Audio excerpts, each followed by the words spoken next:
সকালে উঠে স্নান করে ঠাকুর দিয়ে ছেলেকে স্কুলে পাঠিয়ে বাজার করে তারপর রাতের রান্না ছিল, একটু ভাত ছিল, এটা আমি এখন জল ঢেলে খাবো। কিছু যা গরম পড়েছে, আর ভাজা করেছি এখানে সয়াবিন আলু আর ছোটো চুনা মাছ ছিল, এগুলো দিয়ে ভাজা করেছি।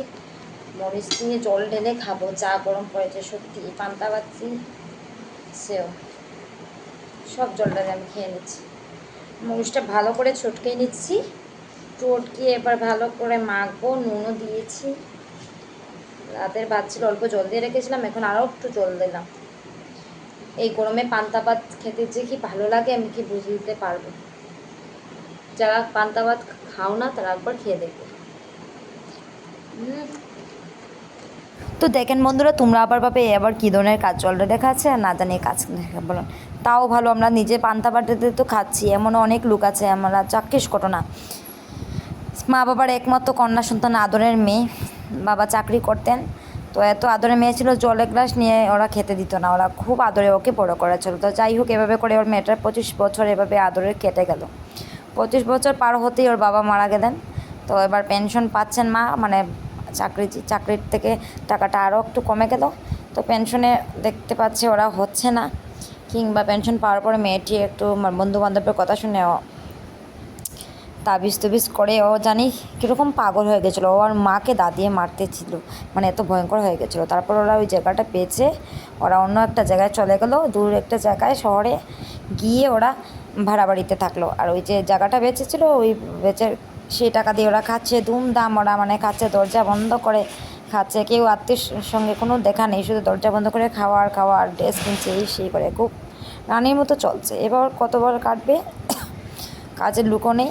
মা এই বয়স্ক মাই রান্না করতো, এবার মেয়ের 40 বছর পার হয়ে গেল, মার তো 70 বছরের উপরে চলে গেল।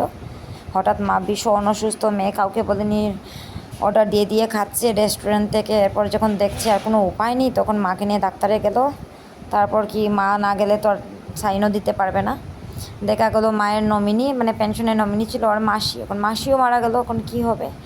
এখন মেয়ের ভোটার কার্ড নেই, আধার কার্ড নেই, তো কী হবে। দেখো এই মেয়ে কিন্তু এগুলো জল নিয়ে খেতে পারে না, গ্যাসটা জ্বালাতে পারে না, ও কীভাবে ওর মাকে একটু মেডিসিন খাওয়াবে বা একটু গরম জল করে খাওয়াবে, এরকম উপায় নেই। তো যাই হোক, ওর রিলেটিভের বাড়িতে গেলো, ওরাও প্রথমে না করলো, তারপরে দিল ওকে একবেলা অন্তত ভাত খেলো। ওই একবেলা 2-1 দিন খায়, 2-1 দিন খায় না, এভাবে করে 3-4 দিন ওর না খেয়েই কাটে। মায়ের জন্য অল্প মিক্সার ভাত এনে খাওয়ায়। বাকিটা কি বলবো, এত দুঃখের কাহিনী। একটা চাক্ষুষ কাহিনী, নামটা বলতে পারবো না, খুব পরিচিত মানুষ, নাম মেনশন করতে পারছি না, কিন্তু কষ্ট লাগছে আর কি। মেয়েটার যখন মা মরেই যাবে, আর বেশি দিন 1 মাস তো ওর মার বাঁচবে না মনে হয়। তারপর ওর যে কী হবে, না আছে ভোটার কার্ড, না আছে প্যান কার্ড, ও যে পেনশনটা যে ওর নামে করবে সেটাও নেই, তাও আনমেরিড, ওকে দেখার মতো কেউ নেই। তারপর ও সুস্থ অবস্থা, যখন ভালো অবস্থা ছিল, ওর কেউর সাথে কোনো সম্পর্কই রাখেনি। ইনফ্যাক্ট ও ভাড়া বাড়িতে যেখানে থাকে ওখানেও মানে পাশের ঘরের সাথে ওর কোনো ভালো সম্বন্ধ নেই। ওকে যে কেউ একলা জল দেবে সেটাও নেই, কারণ এতটা মানে নিজের ইমেজটা খারাপ করেছিল। এত খারাপ লাগছে, মা তো জীবনটা কেটে গেল, এখন মেয়ের কী অবস্থা হবে। তো দেখো, আমরাও বা এতটা কাজ জানি না, সত্যি কথা, এতটা কাজে এক্সপার্ট নই, সেটা আমরা জানি, পড়াশোনায় ব্যস্ত ছিলাম, কিন্তু এতটুকু মানে চলনসই নিজে খেয়ে যেতে পারবো, কারোর উপর নির্ভর করতে পারবো না।